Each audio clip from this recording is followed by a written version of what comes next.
Now, when in 1978 he initiated the process of liberalization, he encountered opposition both coming from the left and from the right of the party. After Tiananmen Square, these people felt vindicated. So they actually fought very, very strongly in order to start again the process of liberalization. Now, this time, the idea was we're not going to liberalize the entire country.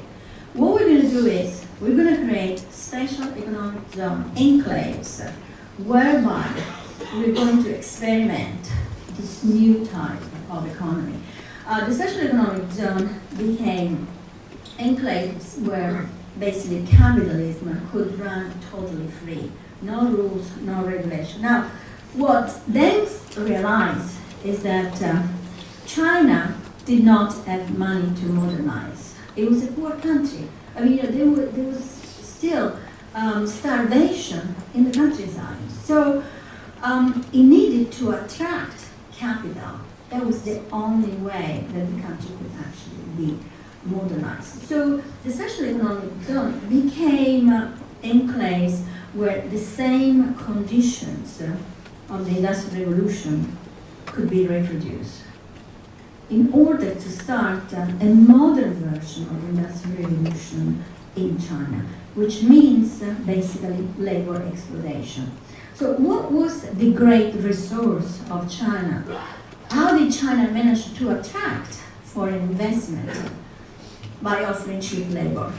There was no other solution. And that was perfect, absolutely perfect, because we are globalization in the West, so there is a possibility of factory to be moved anywhere in the world. There are no barriers, there is total freedom thanks to deregulation. So the timing, people born in the countryside could only live in the countryside, and people in the city could only live in the city, unless, of course, permission was given in order to do a certain kind of propaganda, which is what Mao really loved.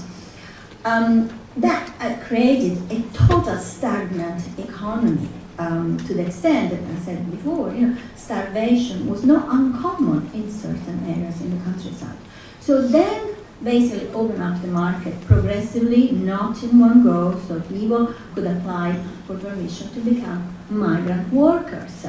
So from the countryside, they could migrate to the special economic zones where they could work as workers in factories. Now, it was total exploitation. It's very, very similar to the script of the enclosure of the Industrial Revolution. But the difference between the workers of the Industrial Revolution and the Chinese is that the Chinese were perfectly conscious of what was happening. Then gave them the opportunity to be exploited, an opportunity that their parents did not have under Mao. And thanks to this exploitation, they could save enough money to go back home and start their own business. This is the beginning, really.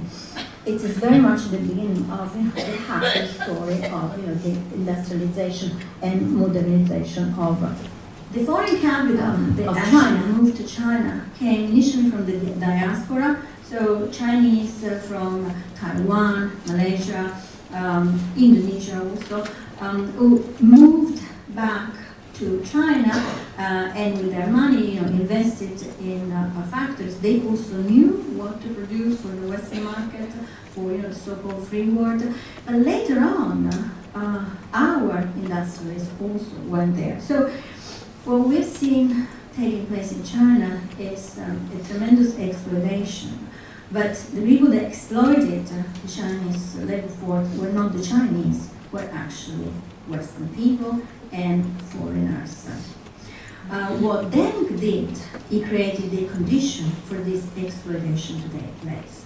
Now, of course, today you can say that China actually benefited tremendously because the Chinese economy is what it is today, is thanks to what they have learned through this kind of exploitation.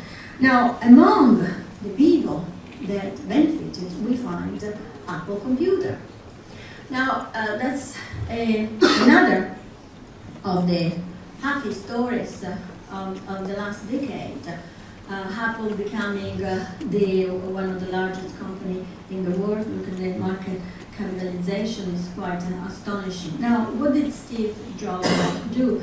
He wanted to create a new life, virtual life at the end of the 90s, and he decided to offshore the production in China. That was a big risk at the time because he basically moved most of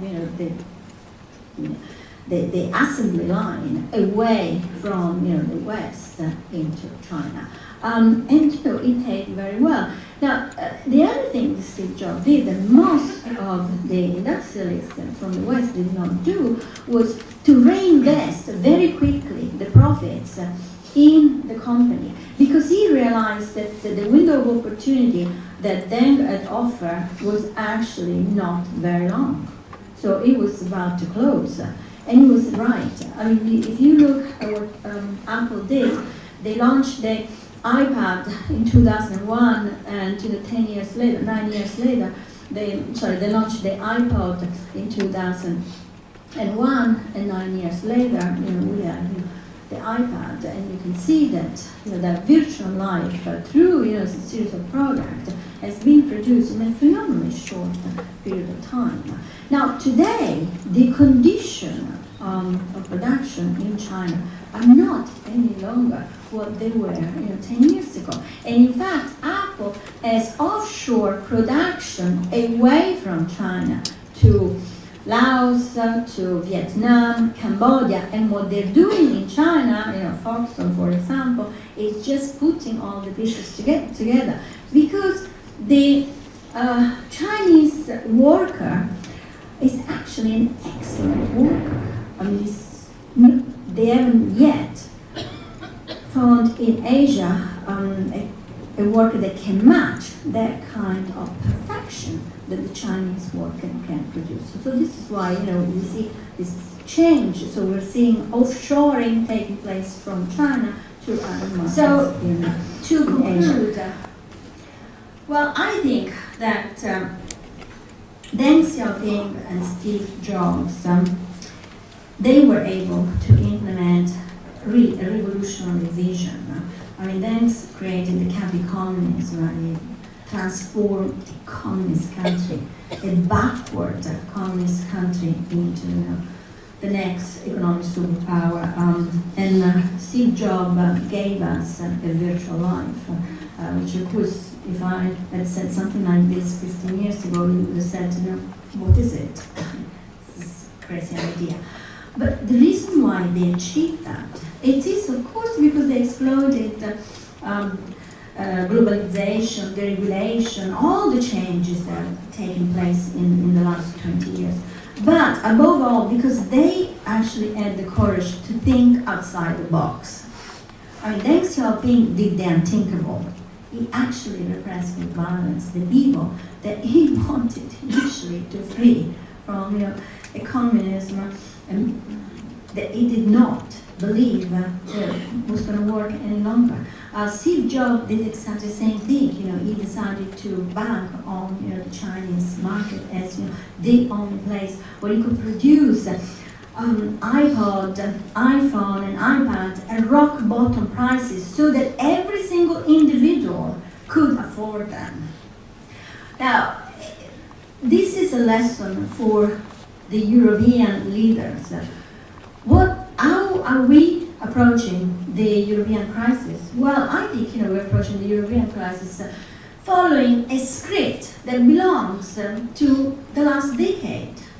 None of these guys thinking outside the box.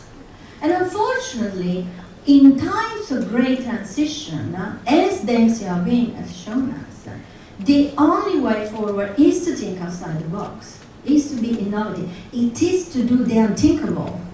And until we accept that, I am afraid that we're going to sink more and more into a recession that could become a great new depression. Thank you.